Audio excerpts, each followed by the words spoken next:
We are very fortunate today to have with us as our speaker Miss Rita Allen. Rita is going to, and I was the nicest dressed and she looked beautiful, so of course I was the one who was elected to come up here and introduce her. She is with, has her own company, but she's here today to speak to us about reducing turnover, which is something in this environment, this economy, that can be important to all of us because the cost of turnover can really hurt a company. She has spoken to audiences as large as 20,000 people.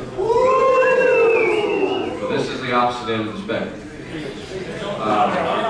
She has also done something that many of you aspire to do but will never. She has performed at Carnegie Hall.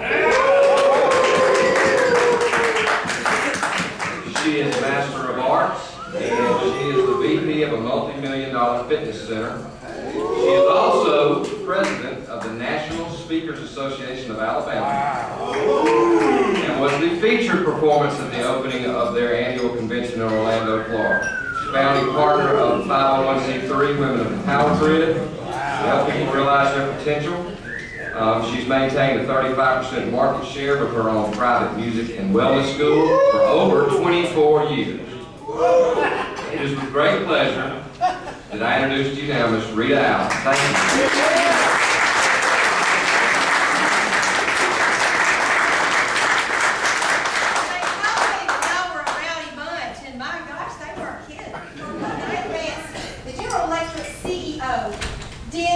Research on what the top 3 reasons were for company advancement. The very first one was employee engagement. The second one was customer service. And the third one was free cash flow, which you might think free cash flow might be up further than that, but it's not. Employee engagement is first. What is your cost? Do you know what it costs you to replace an employee? It's all different. But across the board, a generalization is that if you have an employee that makes $60,000 a year, it's going to cost you $38,000 to replace that employee. That's besides his salary.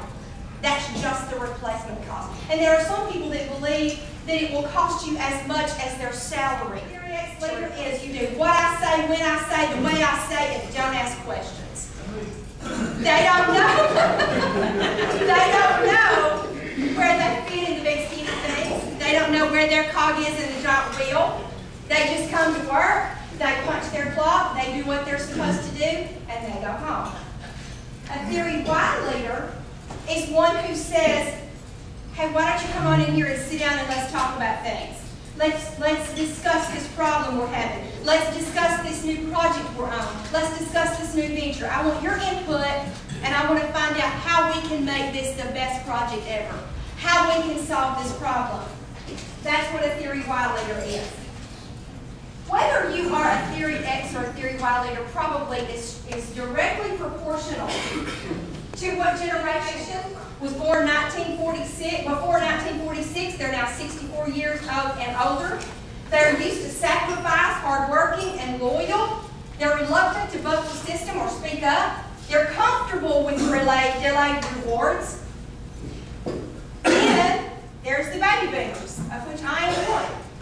The baby boomers were born between 46 and 64. They're now 63, 45 to 63 years of age.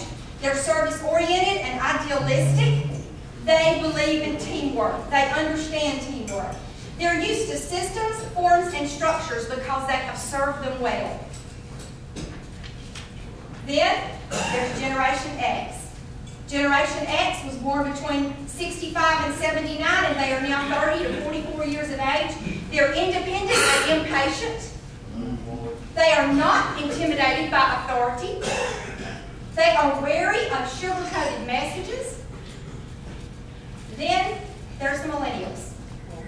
And the millennials were born after 1980. They're 30 years old and younger. They are tech savvy. You do realize that these kids have no idea of what a world is like without computers. They were never in the world without computers. They are globally aware. They want up-to-the-second feedback and direction. This is why Theory X leadership won't work anymore. So if you're still in this style of leadership, you're going to have to evolve or you're going to slowly be boarded out. And if you're in management, you know the name Peter Drucker very well. He said the better a man is, the more mistakes he will make, for the more new things he will try.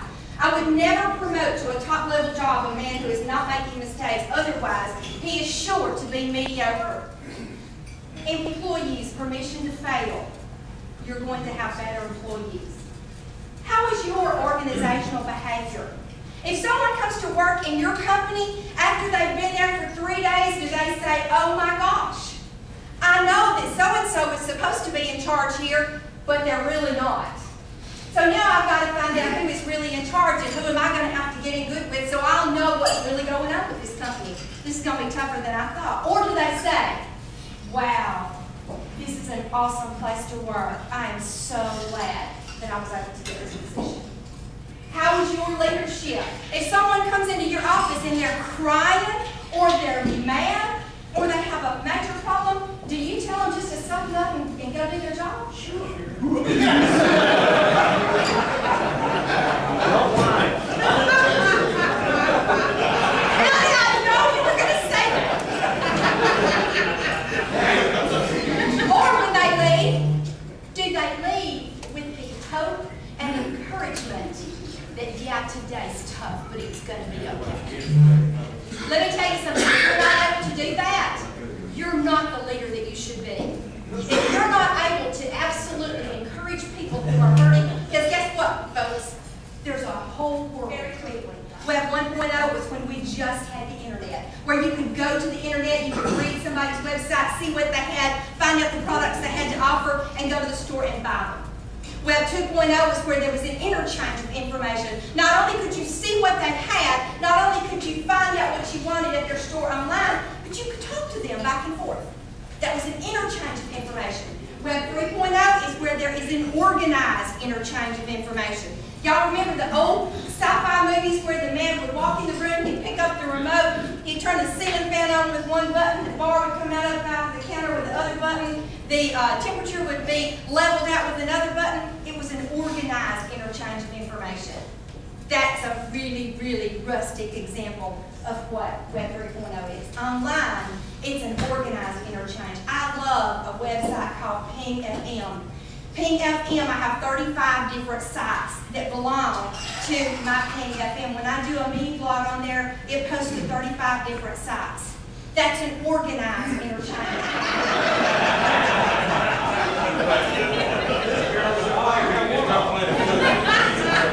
As you know, in this short time, there's no way that I can go in depth with anything. So I wanted to present to you some ideas about leadership, social media, that you could just understand, sort of kind of where we are.